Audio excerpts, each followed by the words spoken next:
السلام علیکم ناظرین، M R news headlines میں ایک بار پھر آپ کو خوش آمدید کہتے چلیں۔ میں ہوں کنزا اسلم اور میں ہوں راشدہ حفیظ۔ سب سے پہلے نیوز ہیڈ لائنز۔ سعودی عرب کی کابینہ نے پاکستان کے ساتھ سزا یافتہ مجرموں کی حوالگی کے معاہدے کی توثیق کر دی۔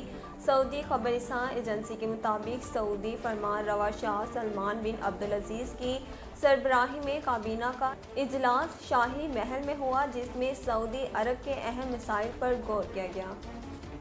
کابینہ اجلاس میں دوست ممالک سے طے پانے والے معاہدوں پر تبادلہ خیال کیا گیا اور کابینہ اجلاس کے اختتام میں 10 معاہدوں کی توثیق کی گئی۔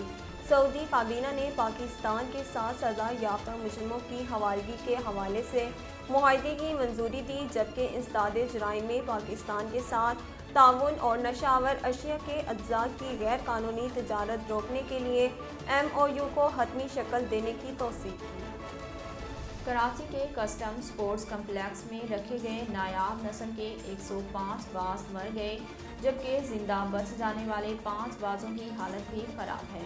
کسٹمز اینٹی سمگلنگ حکام کے مطابق اکتوبر 2020 میں ڈیفنس کے 2 بنگلوں پر چھاپے مارے گئے، جہاں ایک بنگلے سے 80 اور دوسرے سے 30 نایاب نسل کے باز تحویل میں لیے گئے، جبکہ کارروائی میں 3 ملزمان بھی گرفتار ہوئے۔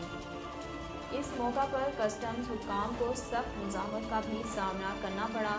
یہ باز خلیجی ریاست سمگل کیے جانے تھے۔ ایف آئی آر کے اندراج کے بعد مقدمہ عدالت میں چلتا رہا، تو دوسری طرف قدرتی ماحول سے دور کسٹم سپورٹس کمپلیکس میں رکھے باز ایک ایک کر کے مرتے رہے۔ وزیر اعظم عمران خان نے کہا کہ کورونا کے باوجود پاکستان میں غربت کم ہوئی ہے۔ اسلام آباد میں تقریب سے خطاب میں وزیر اعظم کا کہنا تھا کہ ہم نے کورونا کے دوران تعمیراتی صنعت کو بند نہیں ہونے دیا۔ انہوں نے کہا کہ کورونا کے باوجود پاکستان میں غربت کم ہوئی ہے۔ اندازہ ہے کہ تنخواہ دار طبقہ اس وقت مشکل میں ہے۔ پاکستان کی جی ڈی پی گروتھ 5.37 کی شرح سے آگے بڑھ رہی ہے۔ پاکستان کے معاشی حالات بہتر ہو جائیں گے۔ پاکستان سپر لیگ 7 کے آغاز کے لیے وزیر اعظم عمران خان کا ویڈیو پیغام جاری کر دیا گیا۔